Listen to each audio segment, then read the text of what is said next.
What we're going to be turning is a gallery rimmed bowl, and Yeah, I was trying to find that. Sorry. no, that's fine. So this is a very simple piece, and this is not a finished piece, obviously, but this is going to give you the shape that we're going to go after. And basically, when I turn these, I'm trying to make like a blank canvas for carving and embellishment. So, and that's, obviously you can see this is kind of like a test piece and just experimenting with different things on it. So, but basically I'm just going to turn, the same basic shape, and it's a very simple, turning wise, it's a very simple project. It's just a good way to allow a good surface area for some embellishment. You guys can pass it around. You want some dry wood with this project because it is a little bit thicker and the bowl's very shallow. Here's your picture online there. That's what you wanted? Let me see. Yep, Yeah, that's I never it. stopped it. That's the one, or that's it. So that's what we're working on today. That's what we're looking for. Thank you, Dave. Yeah. So I've already roughed these out to round, so I'm just gonna cut a tenon on the bottom and flip it around, and then turn most of the outside into just the little bowl part.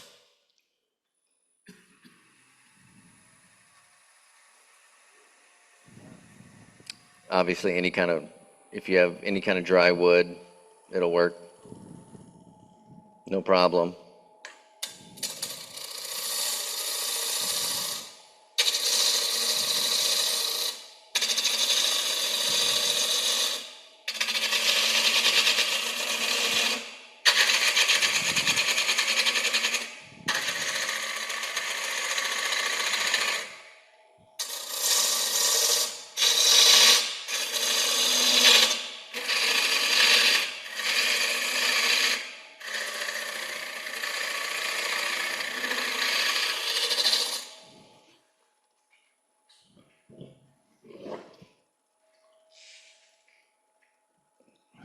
I'm just going to cut two little tenons, or one main tenon to sit in my chuck, and then another tenon that will kind of be the bottom of the bowl.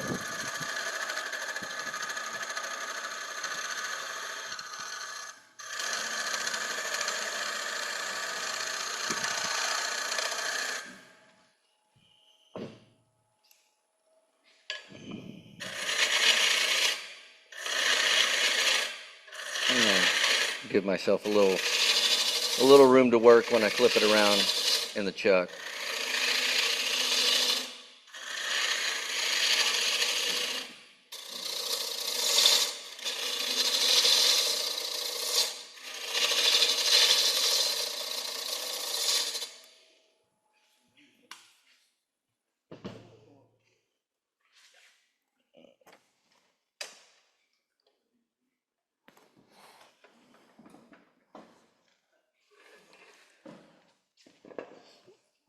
Oak is very dry and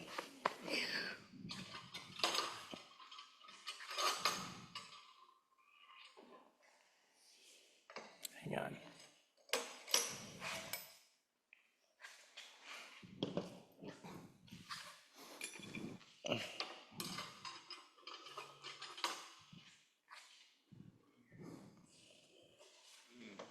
Any questions so far? No?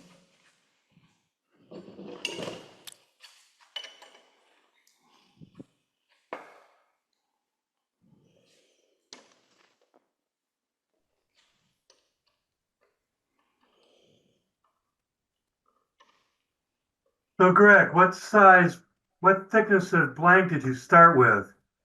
I think these were about 3 inches, I think, really close to 3 inches.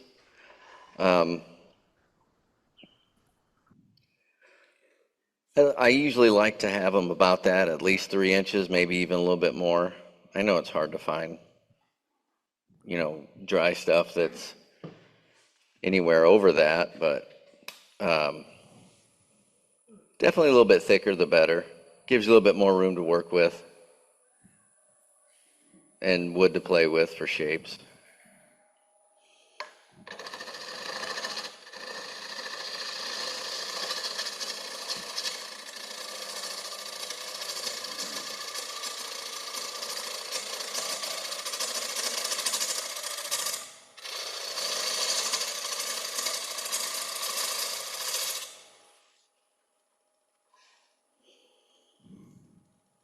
All right.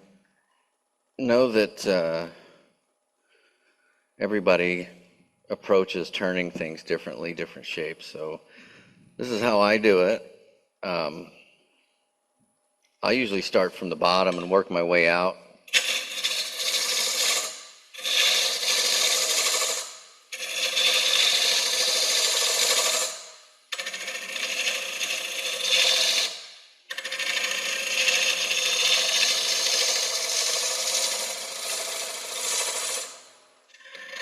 Can you adjust the camera, please? What was that? We're unable to get the camera that far on the other side of the lathe. Oh, okay. Sorry, Ruby.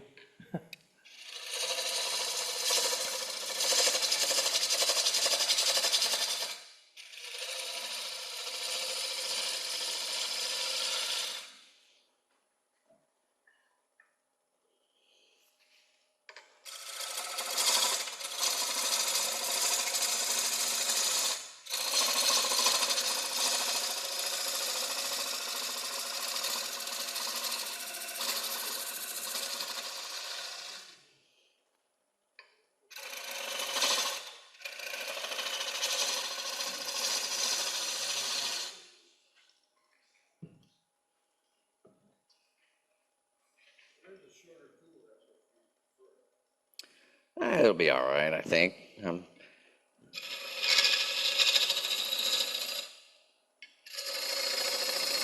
gonna cut in right there. I think, I'm gonna set the diameter of my little bowl. There's no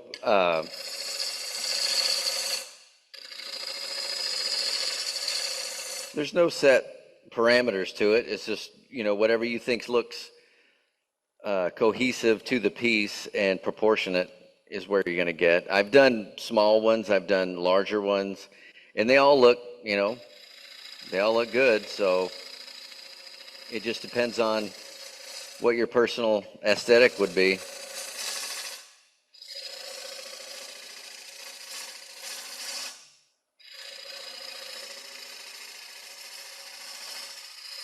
course, the smaller the bowl gives you more area to carve and embellish.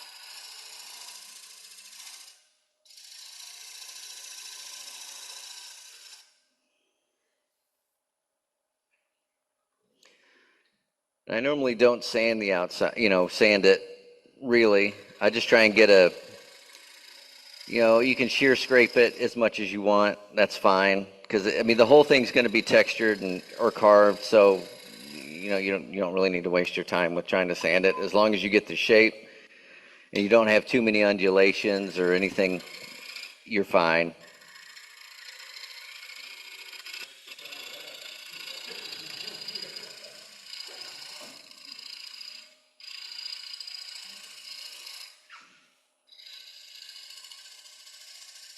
And depending upon the type of pattern that you do,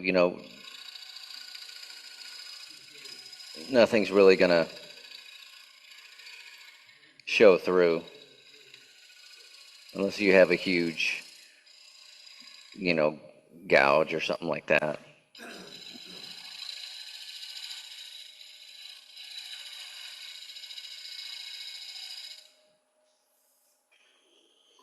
Okay, I'm happy with that. So now we can hollow out the bowl.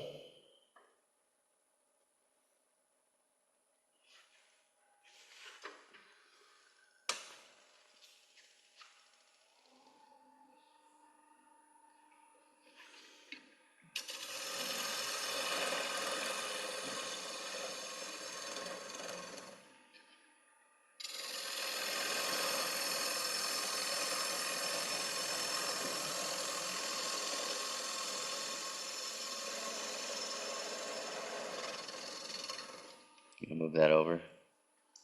You want to put it back here, maybe?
The when I started making these out of this oak, I bought this huge oak uh, board slab that had a bunch of little burl on it, and so I cut it up, and with the idea of putting, making these smaller bowls with just having the little burl spots inside the bowl, kind of like this one, I guess, somewhat, but just to have the different figure inside the bowl if there wasn't too much going on out here. But that's always a good way to show off some really nice wood. If you just have a little bit of it, you can try and center the blank to get that good wood, the good figure inside the bowl.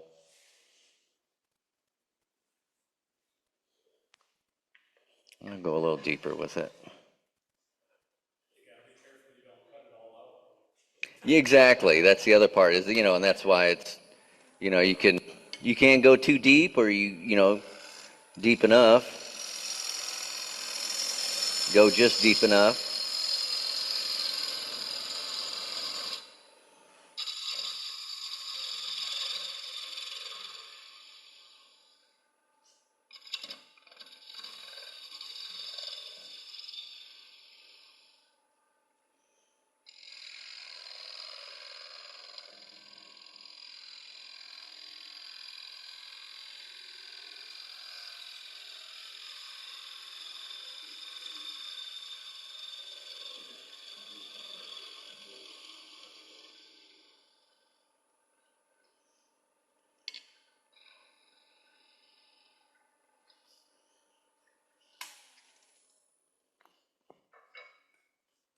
Okay, I like that.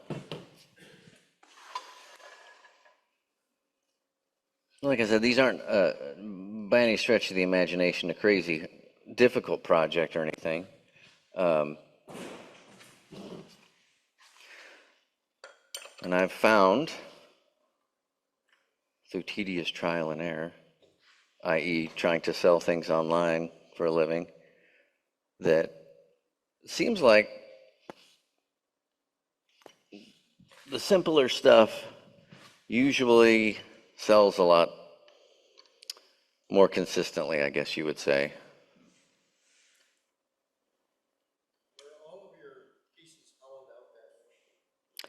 The question was, are all your pieces hollowed out that way? As far as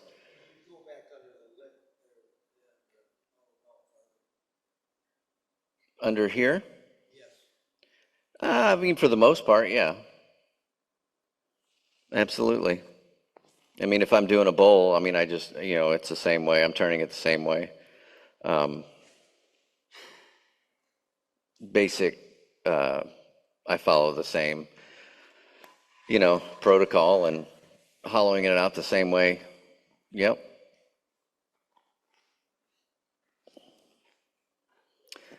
And normally I'll sand that, but that's fine. For the demo, we're gonna just leave it, but we'll sand, I usually just sand the inside and that's it on these because everything else is gonna get carved.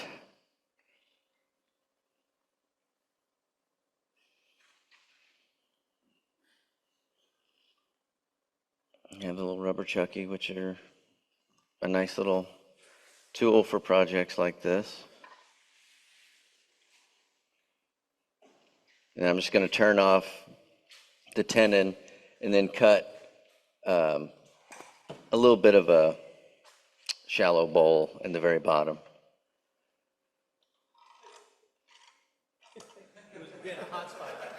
Oh, it was a hot spot. Just let me know. I'm almost done turning anyway, so we'll see.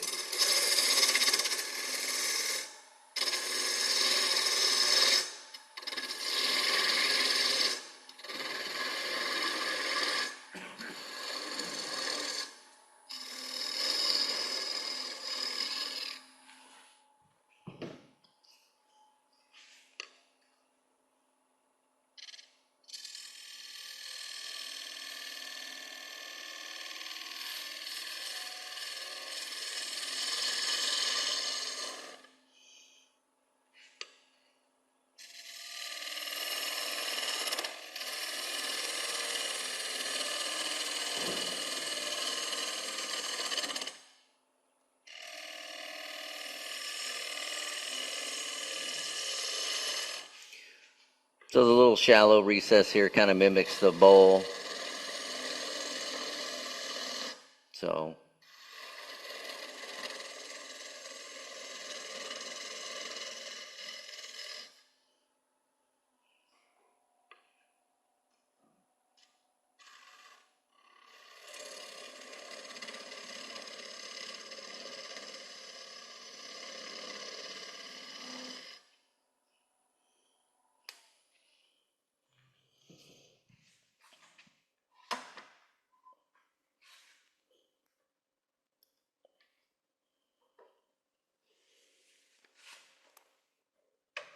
okay, so that is done. Break that off. And now I'm ready to, start carving. Now, usually what I'll do is,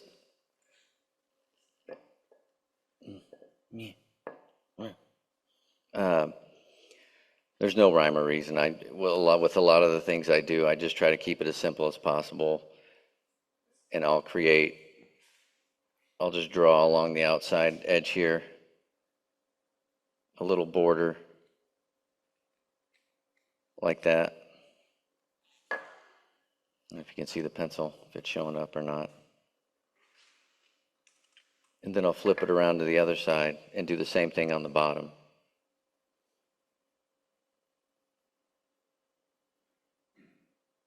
Something like that. And this is going to give me a little border to work from to separate different textures. Okay.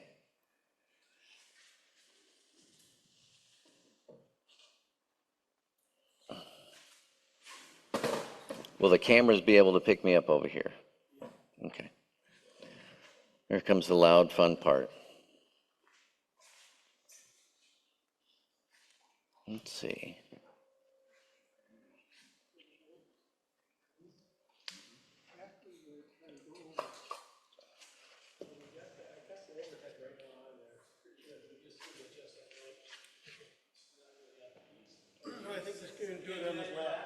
What's that?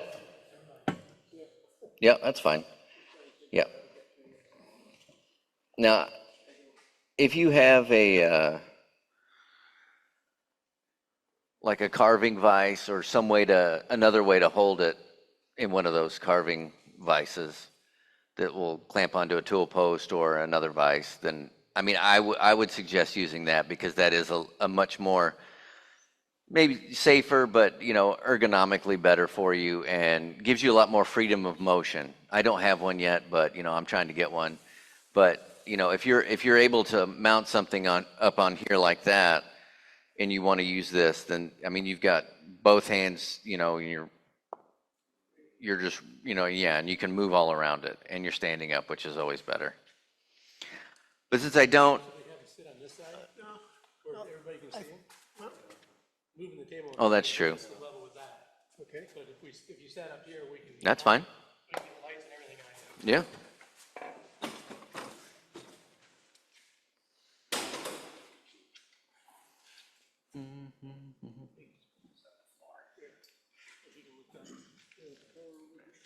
Yeah. I can just plug it in over there.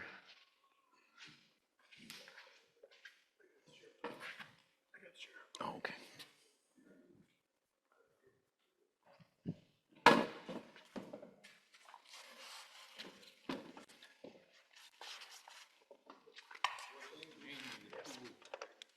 What's that?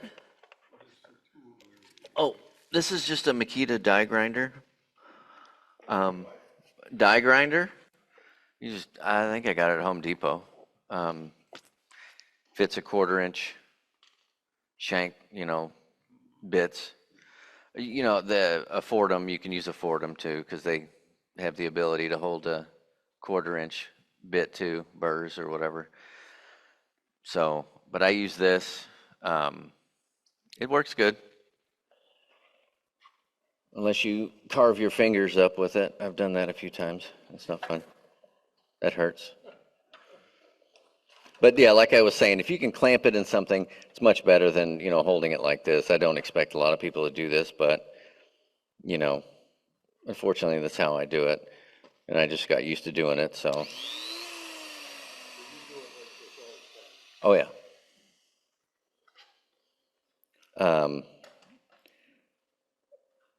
I just start in one area and work my way, I guess it would be clockwise. I'm going to go over different textures that I'll do, but a lot of them are the same in terms of how I'm moving the tool, and the desired effect is not going to look the same, but it's going to have the same pattern to it.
So we have a question online, Greg.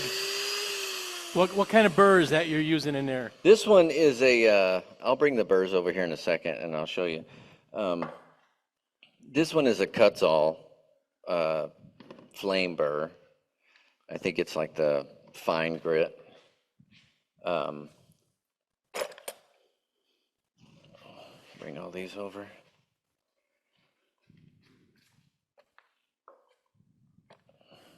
So that flame shape, you can use, obviously there's different sizes. Sabertooth makes a lot of them. In any grit. These are for, the smaller 1/8 inch or whatever, like the Dremel size and the smaller bits. We have round, larger flame bits. This is a Sabertooth Whisper. This is a Sabertooth Whisper round bit, round burr. He's not holding them long enough. Kutzall round burr, and then a Hurricane, I think, or something like that. I don't know. And then I think this is a Sabertooth, smaller flame, and then just some other, small. These are the bread and butter, really, of what I use, and the small ones.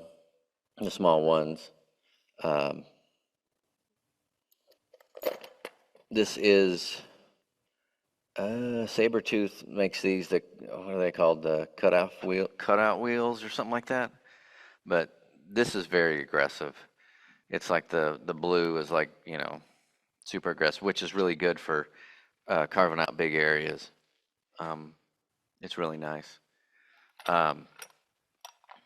Do you use typically medium or the fine grit? I usually use the fine ones. Unless it's something that I'm trying to take a lot of material out with. But if it's just for like a basic texture or something, then I'm just going to use the fine grits, because I'm not trying to necessarily take out a whole lot of material.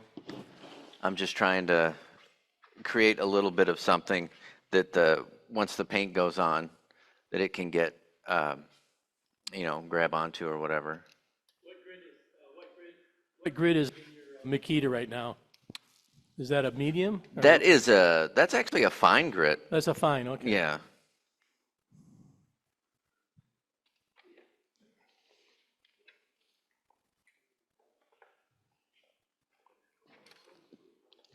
And one of my ones I really like, and my favorite, would be the Manpa Tools, the triangle cutter. I use it a lot. It does a really good job. Like I said, I'll do the same type of pattern, but it'll just be with a different tool, and give it kind of a completely different look. Let's see here. I'll just do the same thing, but it's just a bit smaller.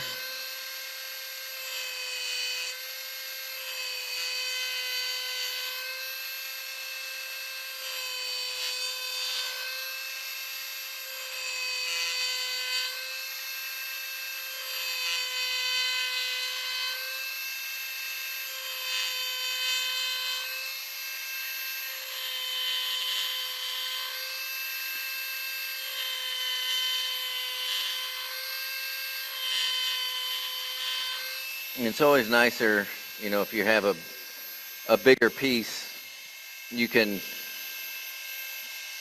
set it down so where you can use two hands, to use the actual tool, because that always makes it somewhat a little bit, so you have a little bit more control.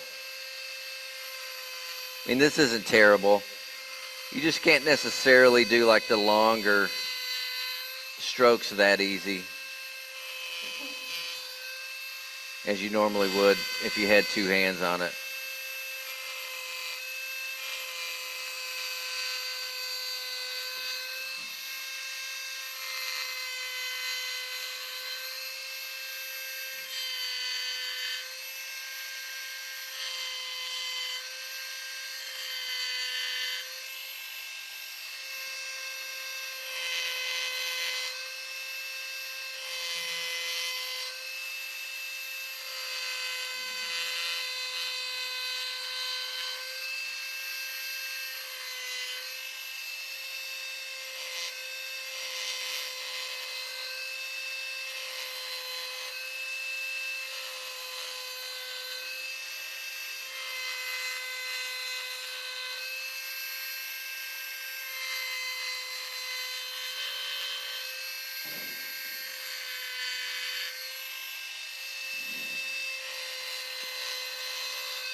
draw your patterns, or do you just freehand it? Freehand it.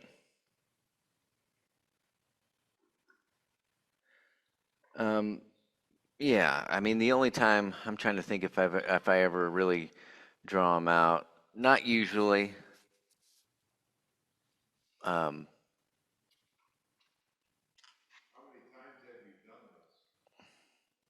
How many thousands of times have you done this? yes. Just tons. Yes, probably thousands of times. And that's always the thing is you don't want to stagnate on doing one thing over and over again. So I do try and mix it up, even if it's just a little bit, I'll try and mix it up.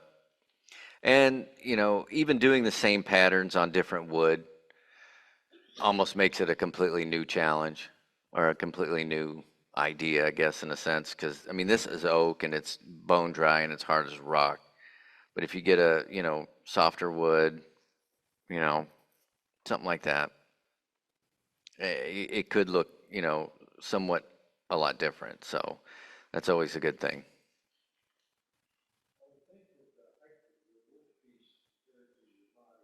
Hmm. Yeah, I'm sure it would. Yeah.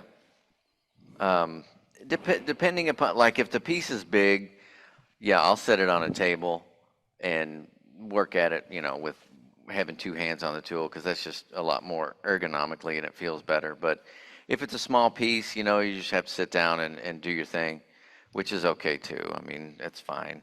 Um, it, I prefer doing the bigger ones, but it's, you know, either way. This is just a round burr, and this is a pretty simple pattern. Uh, I'm just gonna drag it like that.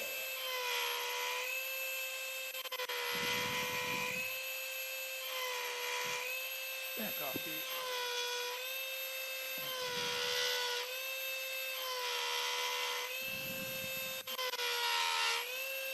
You can, pretty much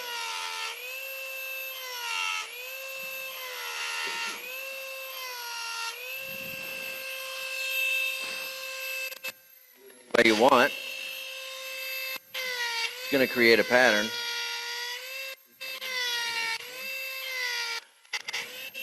Look at here. Uh, so it'll just be very random pattern. I mean, you'll see it, but when you put paint on it, um, do more. You can do more of a like um, random, almost like erosion type pattern, where you're kind of carving out bigger areas.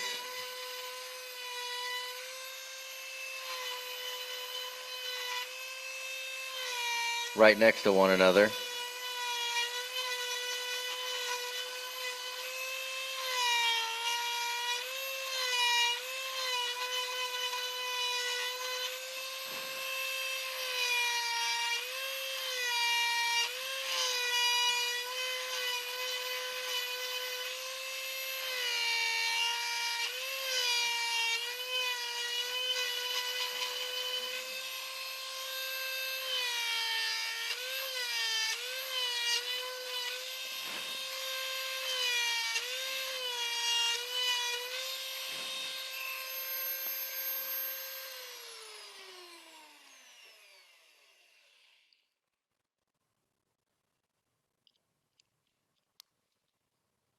And then you can follow that up with a smaller bit, burr, and do smaller areas.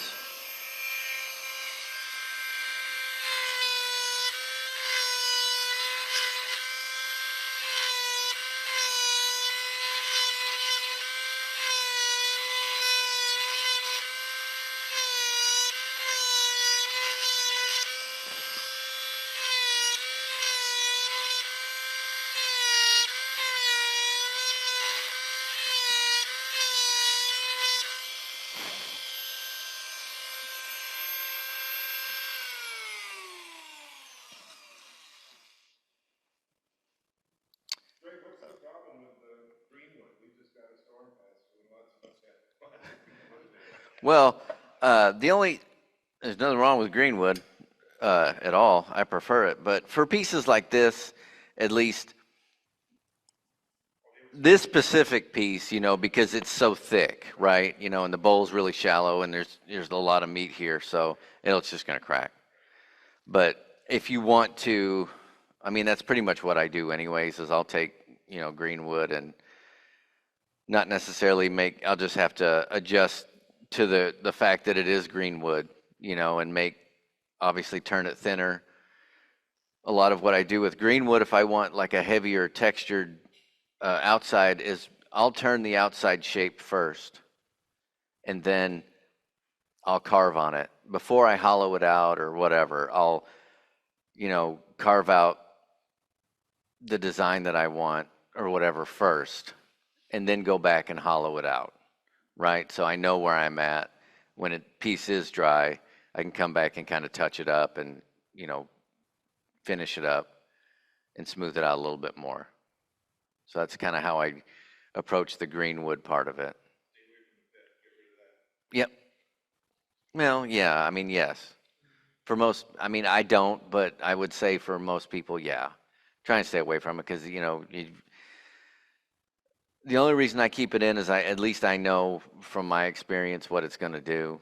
I just cut down an apple tree a couple of weeks ago at my house, and I mean, there's some good sized pieces, but there's a lot of pith as well. But I just want to leave that pith in because it'll make a larger piece. And, I don't usually have a problem with it cracking to the extent where it's just a failure or anything like that. So I can work around it. But, right. Are there times when you would use the grain of the wood as working with your carving? I've done that before, right? You can, follow along. The question was, can you use the grain of the wood to? Like, create your pattern, I guess, is what you're probably trying to say. Create a pattern. Yeah, I've done that before. If you want to follow, yeah, I've definitely done that. Not so much on this one because it's, oak and it's really hard, but normally if you're working with a wood that kind of is a little bit more, fibrous or whatever, and you have a lot of fuzz as you're doing this and you want to clean it out, I usually, I'll use the diamond bits to go in and clean, diamond burrs to go in and clean it out, kind of, and smooth that out. I do use, so the area that I've marked out here, this is where I'm going to put, basically the dimpled texture next to this other stuff. Probably not going to do a lot of it because it gets smoky. So, but, and I just use the diamond burrs for that in just different sizes. You can get those sets that have God knows how many different sizes, but I usually try and use around 4 if I can.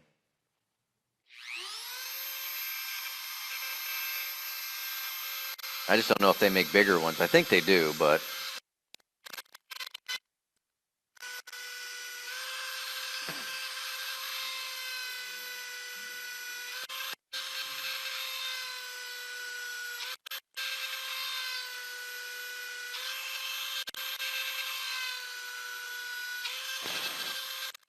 I mean, there is really no rhyme or reason how I do it. I just, you pick a pattern that you like or whatever, and you just go with it. It's fine.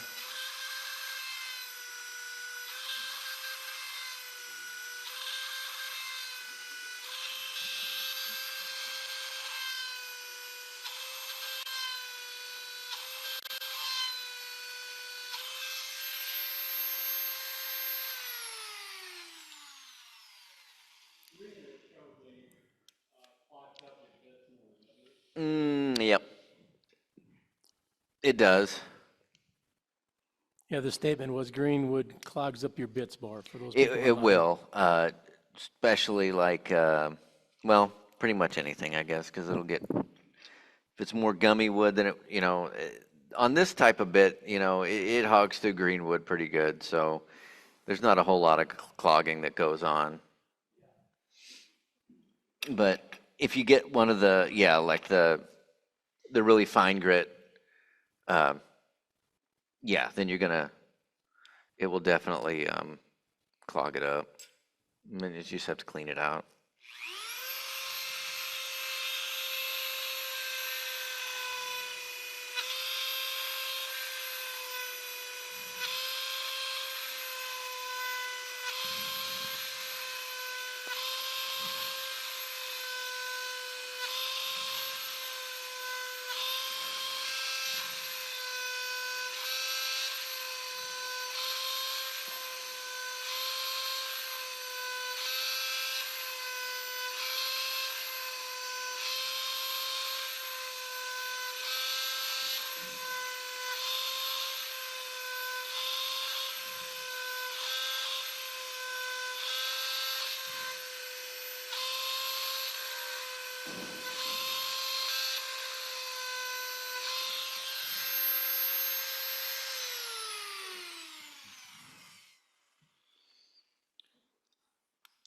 When I am going to carve something, I always try to, since I've done it enough, I usually think about in terms of what it's going to look like with paint on it or whatever. So that's kind of like how I envision, maybe even before I start turning the piece, I have to try and figure out, what's that going to look like? What's that texture going to look like with paint on it? And the colors and, how it's going to look next to each other. So that's a big part of it too. But that only comes with doing it. You're not going to know until you do it how it's going to look. And I tell people that a lot is, you can draw stuff out as much as you want, but until you maybe make it, you're not really going to know what it looks like.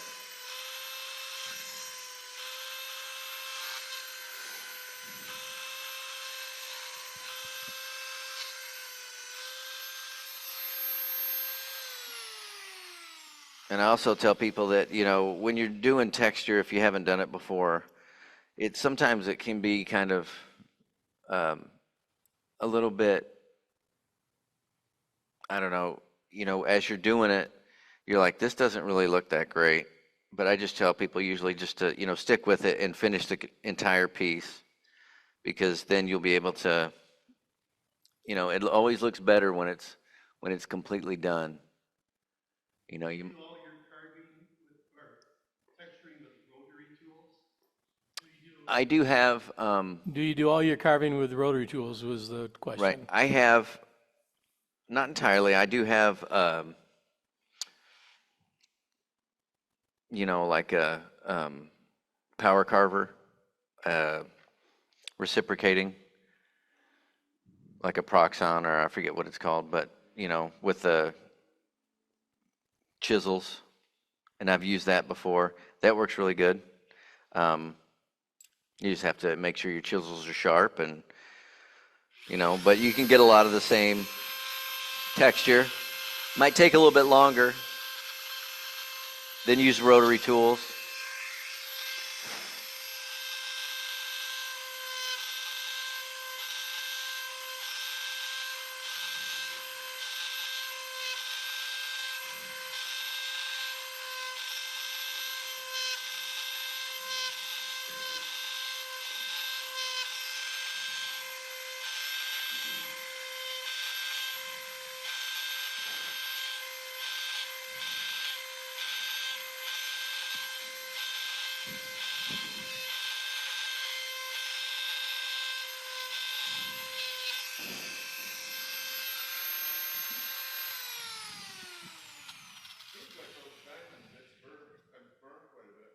Yep.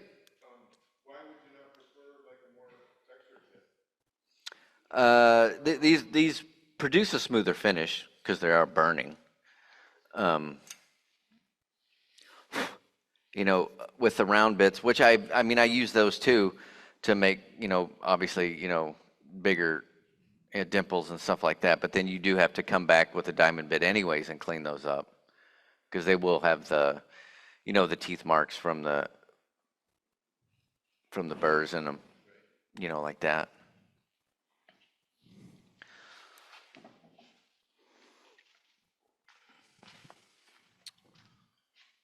Let's see. Things kill my head.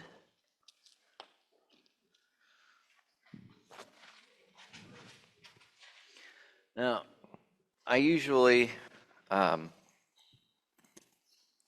will, I use heat quite a bit as well, and you can always sand these down, and it kind of cleans it up for you, and, because you'll have a little bit of, um, residue or whatever.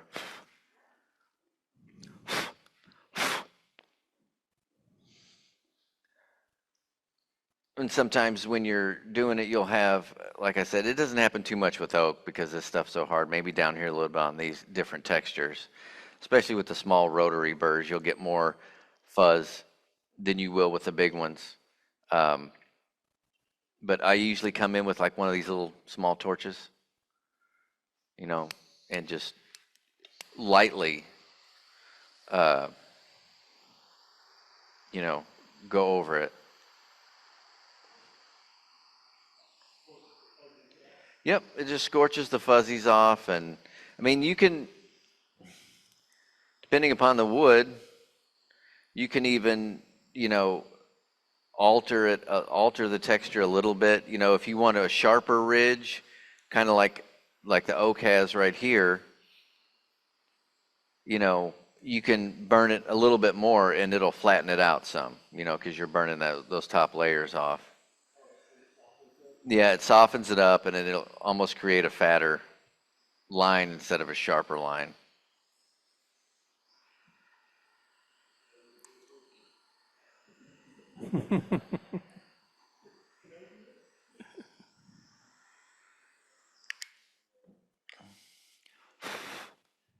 And I just wipe them down usually, and it's fine.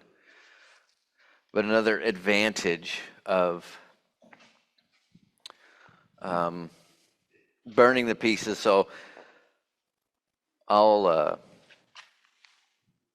once I have it all carved and everything, and I'm ready to, and it's all cleaned up, and I'm ready to start painting, I will usually do that again, kind of like lightly go over the piece and warm it up, because that'll make the paint dry faster. So I like that.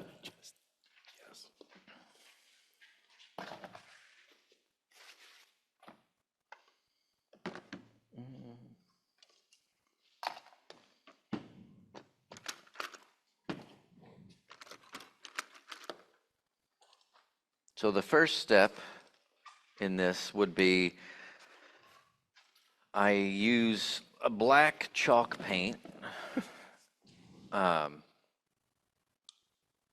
I've used different kinds. They're all very similar because it does provide a pretty flat finish, which I like. And it's thick, so it's gonna Is that a gesso or? no, it's paint. It's acrylic, just chalk paint.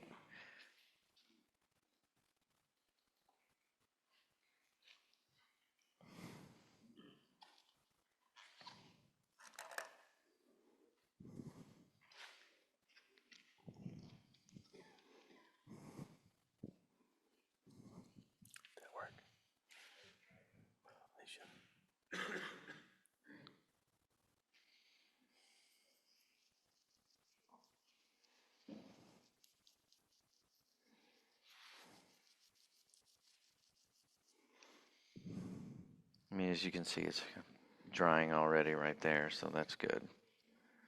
It usually doesn't take too long to dry anyways, but, if I'm making these, I usually, Probably. paint a piece, and then let it dry and work on other stuff. Let it dry for a couple of hours, which, do you need to? No, but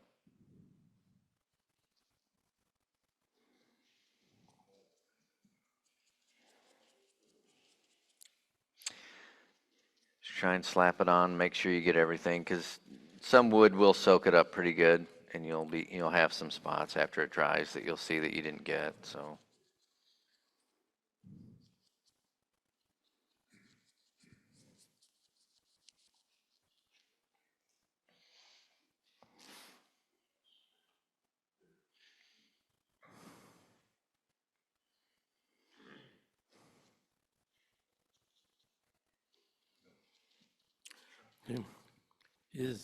Question online, is chalk paint the same as milk paint? I don't think so. I think they are different. Milk paint, I think they call it chalk paint because it's got like a, Chalk in it? yeah, well, basically, like it's kind of like a, chalky finish, right? So it's almost got a little bit of texture in it itself. Why the chalk paint instead of just plain acrylic? Because this is like, The question was, why chalk paint instead of acrylic? that's one of the things that I do like about it is it's a lot flatter once it dries. As you can see, this right here is dried almost pretty much. It gets really flat.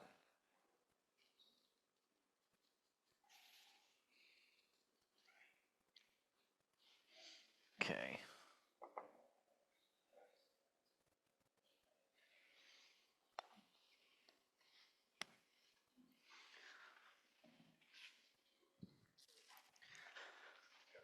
Now,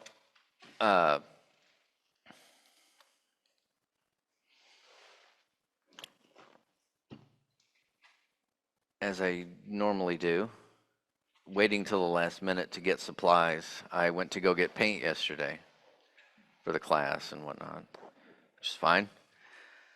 But little did I know that apparently the storms that we had roll through, every store that I usually go to get paint, the power was out. They're all closed, so I had to go to Meyer and get some cheaper paint, which, we're all going to go to class today because I've never used it either, so we'll see how it works. But normally what I do, normally the paints that I use are golden paint. The heavy flow acrylic. It's usually what these are the paints that I use normally. They're on the expensive side, but they do work really well. They're very vibrant colors and a bunch of different colors, so, which is good.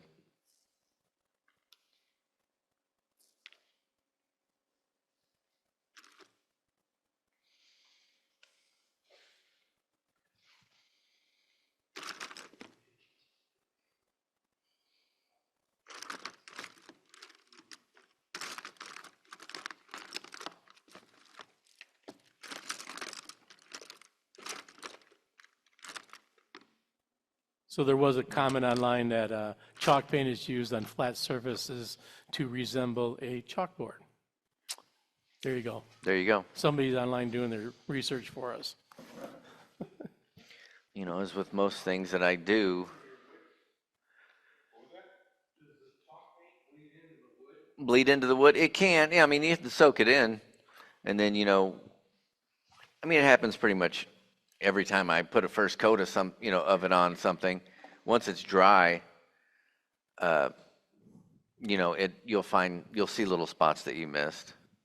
It's not a super big deal or anything. You just have to go over and get them again. But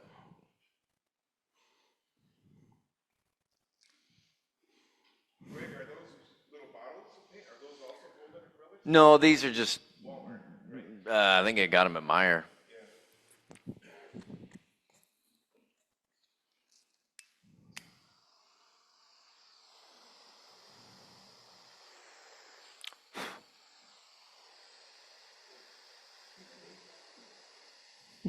Just speeding up the paint drying.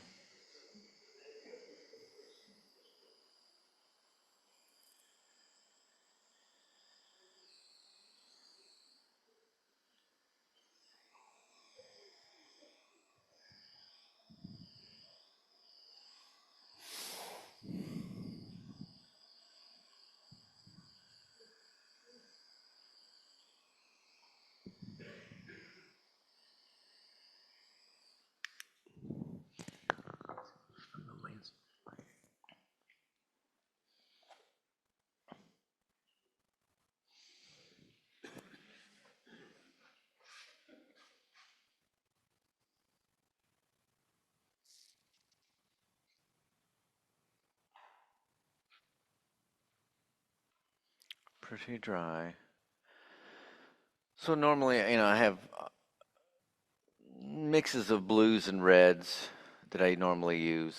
Um, so I don't branch out too much more than that because you can mix colors and everything anyway. So, but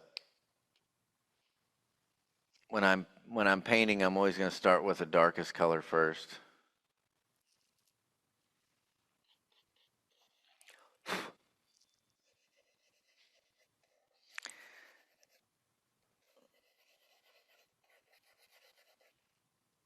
And when I'm dry brushing, I just, I use cardboard now. I've used rags before or anything else, but I mean, it seems cardboard works pretty good. And I got a ton of it after moving, so I just cut it up into small pieces. And you just don't want a lot of paint on your brush. Um,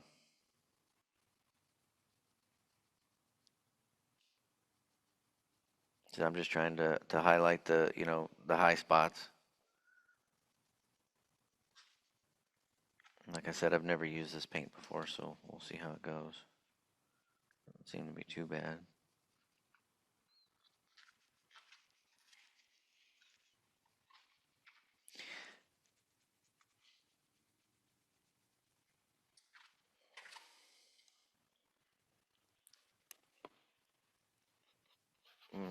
Dry brushing, you're not using a ton of paint. You're just putting just micro layers on, so it's dry. It dries pretty quick, so you can go over it again. Yeah, I actually use fairly cheap brushes, only for the simple fact that they get worn out and they get blown out pretty good, you know. So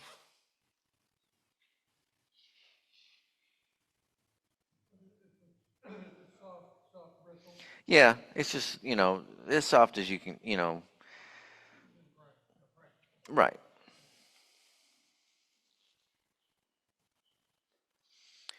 Um, I don't think I meant to bring some other brushes, but I did not. But that's fine. It's okay. We'll get by without them. But normally, on these bigger areas of texture like this, I'll use a certain type of brush. It's just you can get it at anywhere, Michael's or whatever. But it's like one of those. It's called a stencil brush. It's kind of maybe big and round like that, 3/4 in diameter, and it's got real thick bristles. And I just it works really good for getting large areas like this.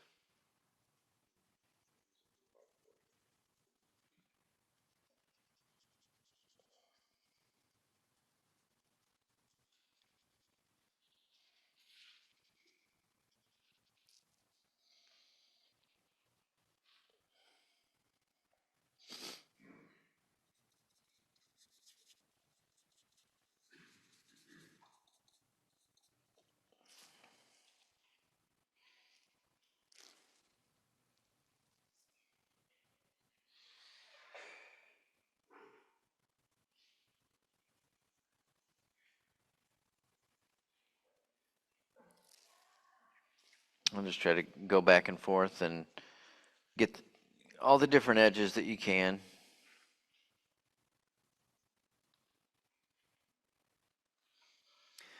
And normally when I'm uh, I don't usually change brushes actually. I'll keep the same brush. Depends.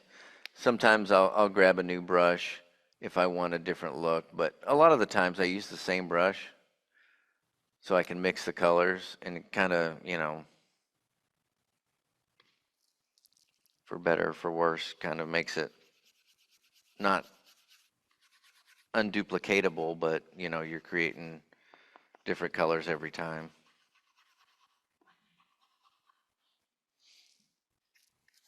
Can we see him loading and drying the brush before Yes. putting it on? Mm-hmm. I'll put it on the side camera and Pete can try to pick that up.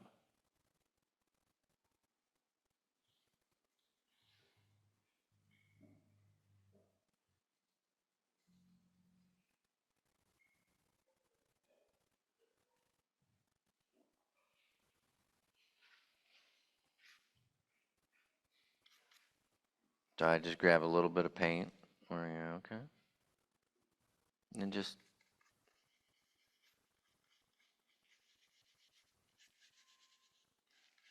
kind of just brush it around until I don't really see too much coming off of it. And then you can put a happy little tree somewhere. Exactly. Happy little tree.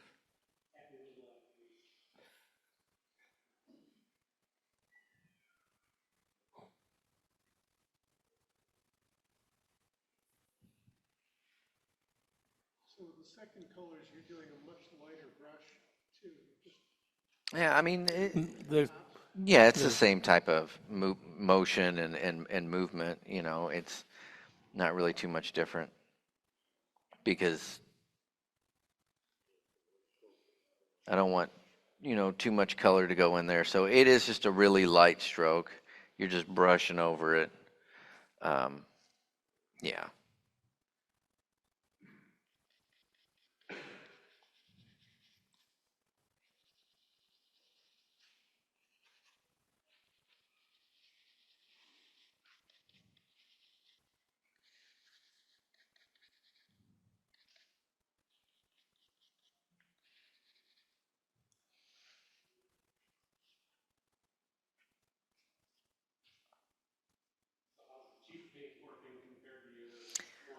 I mean, it's fine.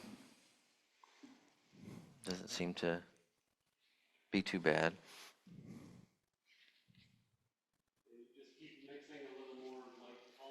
Yeah. Mm-hmm. You try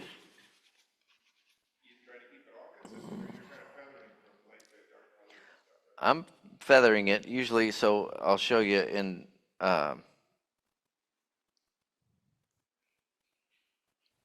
the one. Where's it at? Okay, I'm just trying to wait until these are a little bit drier. I think that one's almost, yeah. Yeah, normally if well, you know what? It's better I can just show you on one of the other pieces. So, the question online is where the black is applied, will that be the final color?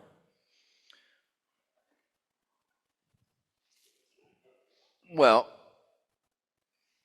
so this piece was painted all black as well.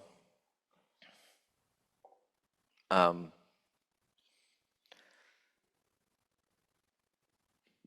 and then gone over in a deep red. You can see that on the bottom right here. And then each, I think I go 2 or 3 coats of like each color. So there's a deep red that's over the whole piece. And then I come back with a lighter shade of red.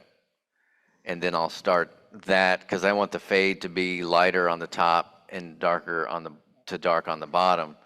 So I'll start up here with my lighter colors, and then you kind of feather it down to where I can still see some of the deep red down here. So I'll just kind of keep doing that over and over again. And each successive lighter color as I go, I'm kind of, stopping short. So I can see, stopping short of the last color that I did, so I can see it. So you're just creating that fade as you go up. At the very top, that's nearly white. It is white. That is white paint, right? You still have the red underneath it? That white comes through that? And Well, yeah. I mean, yeah. It's got every Well, color that's underneath that white is this color, this color, this color, this color, this color, and this color. the white was the last you put on then? Yes, white is the last to go on. Right. Yes. Yeah. I mean, they dry fairly quick because it's such a light coat, right? So you're not going to wait that long.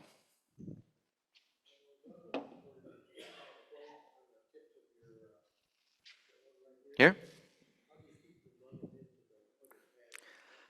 The question Okay. was, how do you keep it from one paint to run into the other pattern? This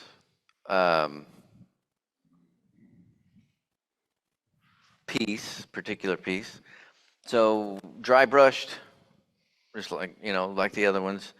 I think I went deep red everywhere and then kind of stayed in the middle with the lighter colors and kind of, well, no, actually not on this one because I had to do each individual little, leaf. So, yeah. Um, darker red up at the top of the leaves and then it went down to lighter down towards the bottom. But the white on this particular one, everything is dry brushed except for the white on this. This is actually acrylic markers. So acrylic paint markers. That's why it, didn't really run or anything. Right. This one's done with just acrylic markers, Follow him. the colors. And then this one is kind of the, the same, the deal with, so this, the black color that that I painted on there, I used, instead of black, I used I don't even know what color it is, but what the name of the color is, but it's like a blue, right? Like a deeper blue, but it's still chalk paint. So the base of this whole piece is that bluish color. And then, in sticking with that bluish theme, I just kept, some greens and lighter greens on top of that. Yeah. Yep, this one's dry brush completely, yeah.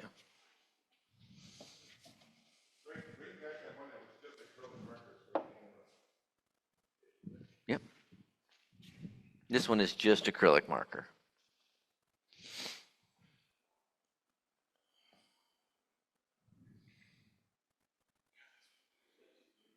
Wow.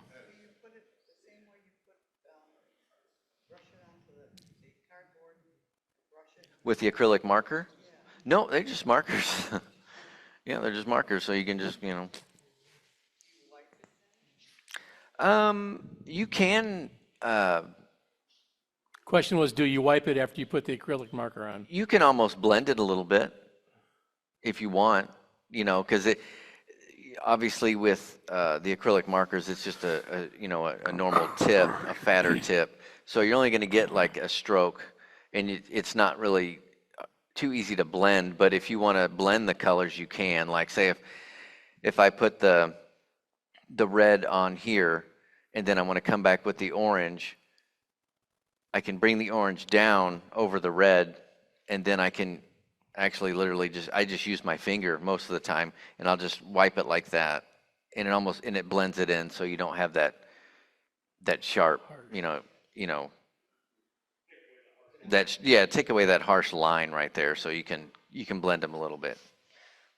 They dry fairly quick too, so it's it's usually drawing that, doing that kind of thing, because it dries fairly quick, so. Does it take a lot longer to do, was the question? Yeah, not a lot longer. It takes a little bit longer, but it doesn't take a whole lot longer.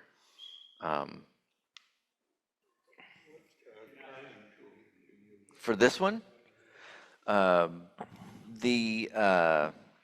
was that V cutter, the Manpa Tools V cutter. Follow him, Pete.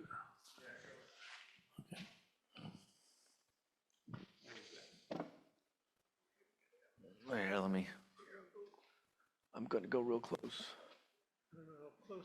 Too close. Okay. Oh, that's right. Out of curiosity, is that a hollowed out hole or is it heavy? This is hollow. Greg, have you changed or rotated those tips? Yes. I need to get new ones. They're getting pretty dull. I use it a lot. I think I put a reel on Instagram using it, and I don't know, somebody from Manpa messaged me and said, why is it burning the wood? I was like, well, they're dull. I don't know. It still cuts. Manpa, MANPA. They're Korean, I believe. But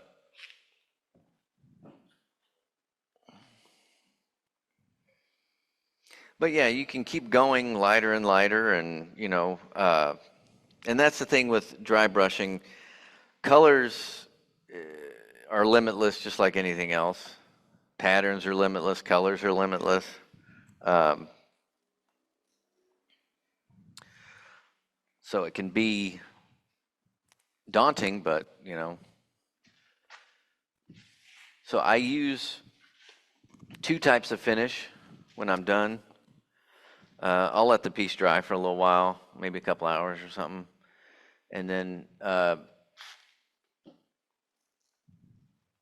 and I just got to do this because it's like, depending upon since we live in Michigan, depending upon the weather, I'll use two types of different finish.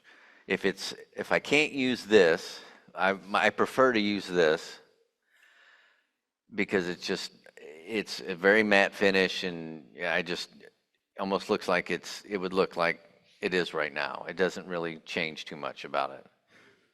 It's just a protectant. It's mainly for, canvases. No, it's just a acrylic finish, yeah. And then if I can't use that, then I'll use a brush on acrylic medium finish, which, I mean, it works fine. It's a little bit more obviously laborious than it would be to spray something on, but you just brush it on, and and it dries fairly quick, but it leaves a little bit of a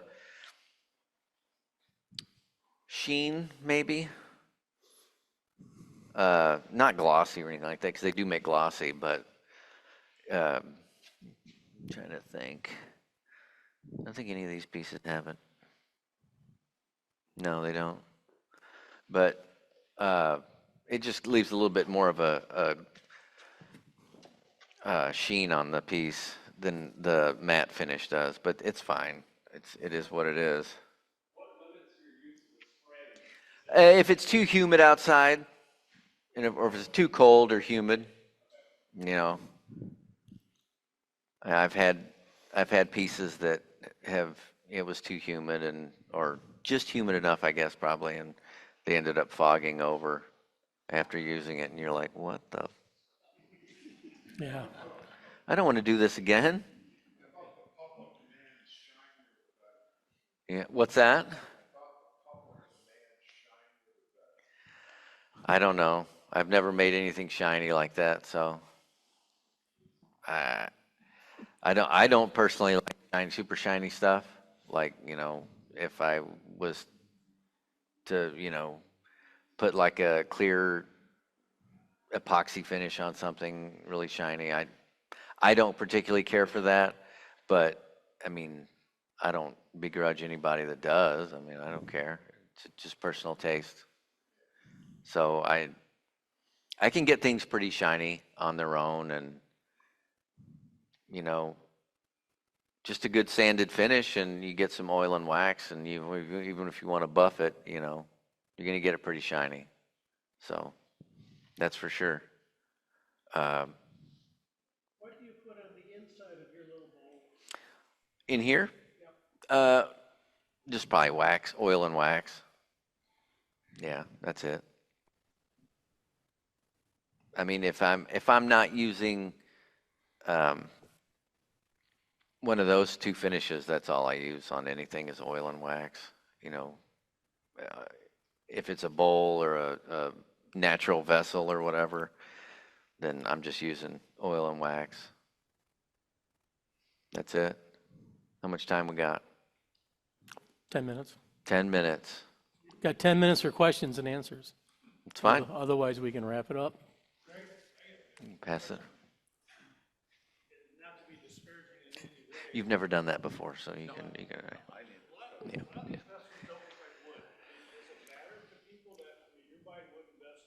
Right. The, Right. I've never heard. the question Well- was, all these things don't look like wood when you get done, and Right. so. No, it's not No. negative, because it's kind of a two-pronged thing. I've never had any negative feedback I guess the only feedback would be that it's positive in the sense that, oh wow, I thought that was ceramic, or something like that.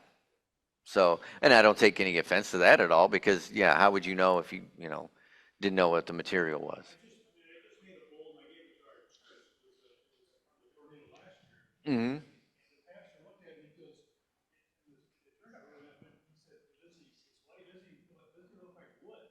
Right. Sure. Well, yeah, because people don't have that, they're not going to put that together.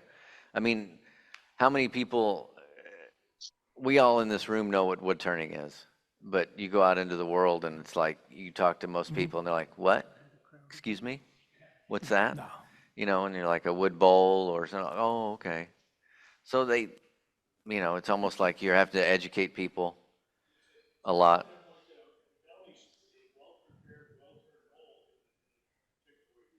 Right. Yeah. The question is, the items on the table over there, what kind of wood are those? This one is elm. This one, don't worry, it's wood. It's fine. This one's box elder. I believe this is cherry. Hmm.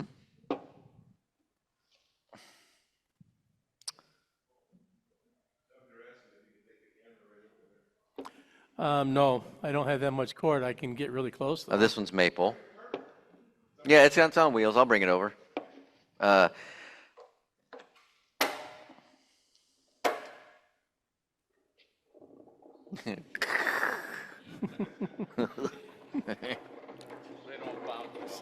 no.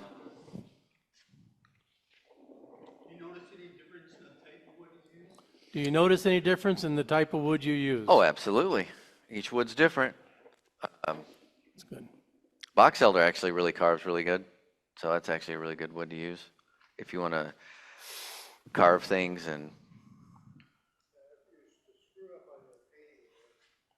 hey, and that's the good thing about doing, once you've carved a piece, that's set, right?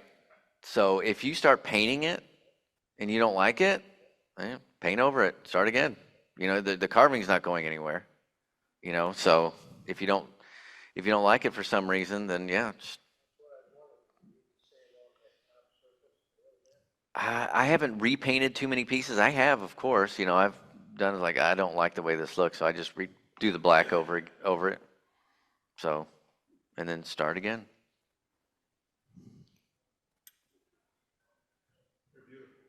Yeah, wonderful. They're for sale too, if anybody want to know. Greg is a full-time wood turner. You Yes. have no other job. I have no other job. I have no other job other than to make stuff. But All right. that's if anybody wants to Well- know anything about that too. So I mean, yeah, Another ask question away. out there. Ask away. What you got, Ron? Yep. The Mantha tool you can get on King Arthur Tools is Yep. what the statement was. Yes. Not a question. I think. What's the other place? Well, yeah. MDI. Isn't that the name of them? Yeah, there's a few places you can get them. That's for sure. Ooh. Yeah. Yeah.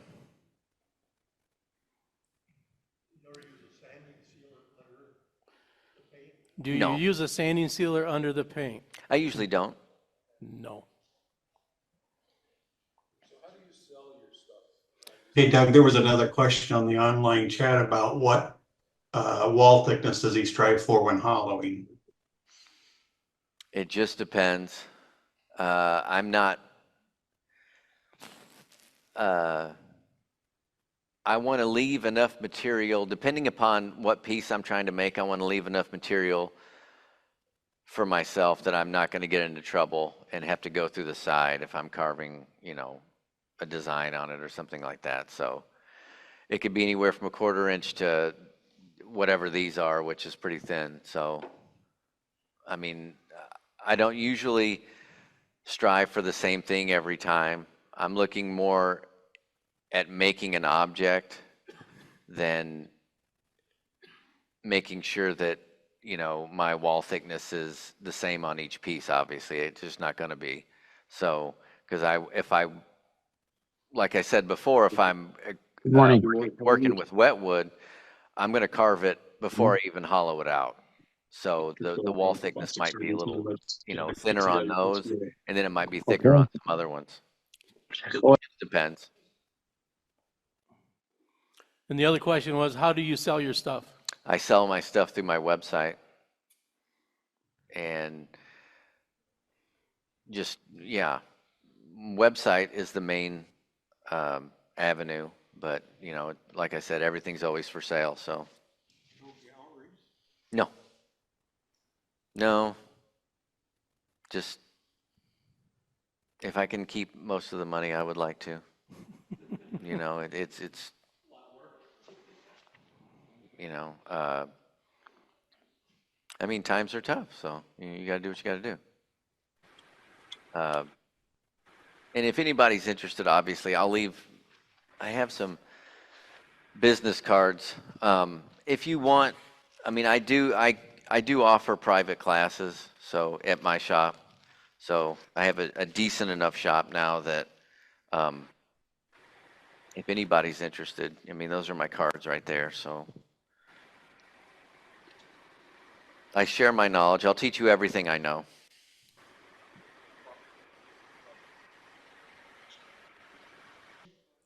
All right, with that, I think we need to wrap this meeting up. Let's have a big hand for Greg. Thank you, guys. Thanks a lot. Thank you. Okay, Tom's going to do the raffle.